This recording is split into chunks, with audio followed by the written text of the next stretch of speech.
आपका स्वागत है मेसोपोटामिया की दूसरी सभ्यता बेबीलोनिया की सभ्यता में। बेबीलोनिया की सभ्यता मेसोपोटामिया की दूसरी सभ्यता मानी जाती है।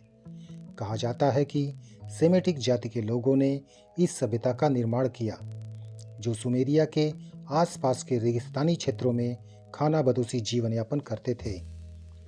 अपनी घुमक्कड़ प्रवृत्ति के कारण एक कालांतर में दजला फरात घाटी में पहुंचे। 2750 ईसा पूर्व में इस जाति के एक कबीले ने सुमेरिया पर आक्रमण कर कुछ प्रदेशों पर अपना आधिपत्य स्थापित कर लिया। धीरे धीरे इस कबीले ने अपनी शक्ति बढ़ाकर अक्काद नामक छोटा सा राज्य स्थापित कर लिया। इस कबीले के शक्तिशाली शासक सारगोर प्रथम ने 2500 ईसा पूर्व तक संपूर्ण मेसोपोटामिया पर अधिकार कर लिया। इस महान शासक ने बेबीलोन नामक नगर की स्थापना की और इसे अपनी राजधानी बनाया।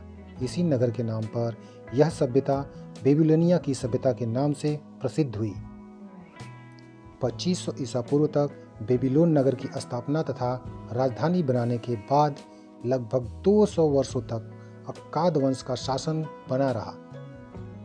बाद में सारगोर महान की शक्ति क्षीण होने लगी, जिसका लाभ उठाकर सेमेटिक जाति के एलोराइट कबीले ने 2300 ईसा पूर्व में दक्षिणी मेसोपोटामिया के कुछ भाग पर अधिकार कर लिया।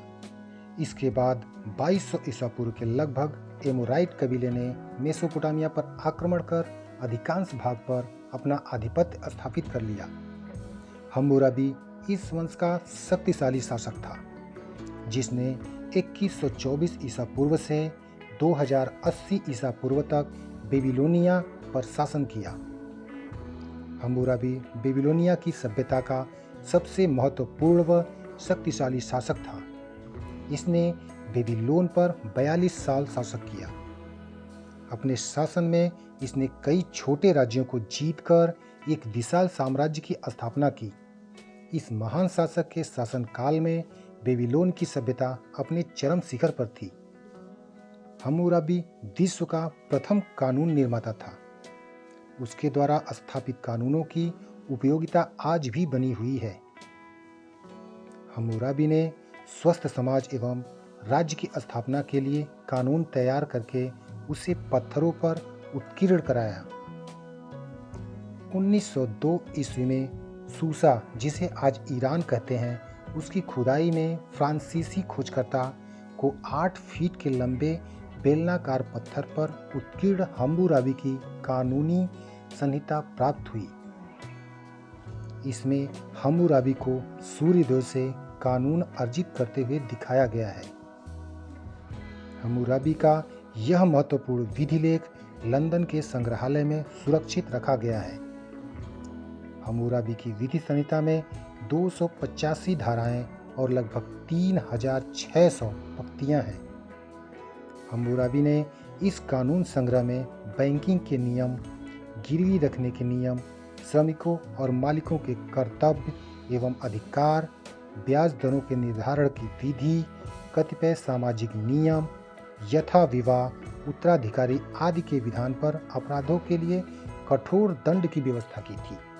हम्मुराबी की विधि संहिता की धाराओं में लिखा था कि कानून को कोई भी अपने हाथों में नहीं ले सकता।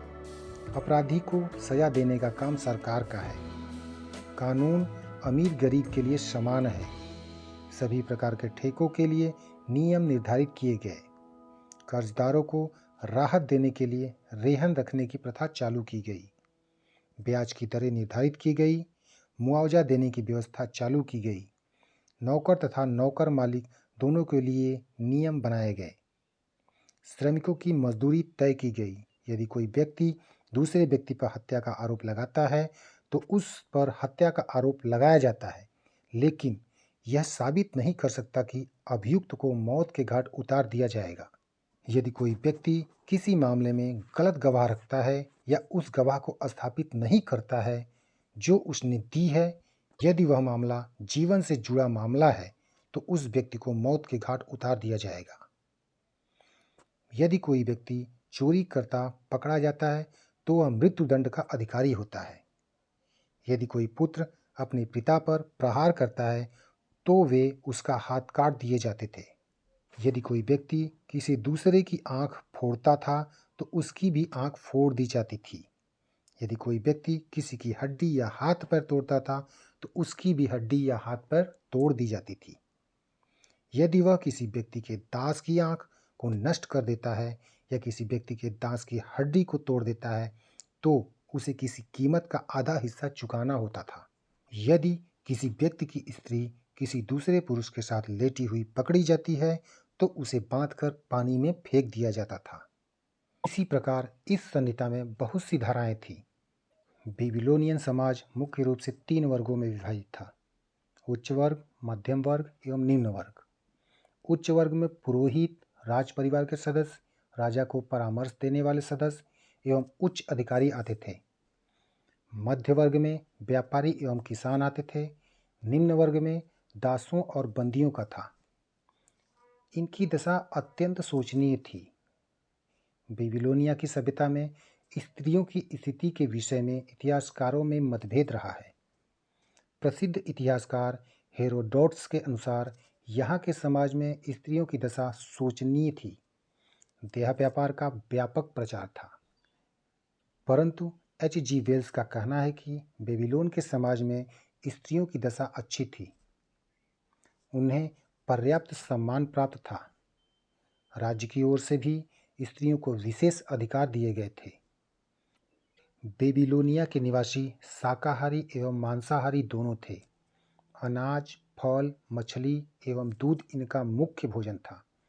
ये मदिरा का भी प्रयोग करते थे। संगीत एवं नृत्य इनके मनोरंजन के मुख्य साधन थे। ढोल एवं बांसुरी इस काल के प्रमुख वाद्य उपकरण थे। बेबीलोन के लोगों को आभूषण एवं श्रृंगार से बहुत लगाव था।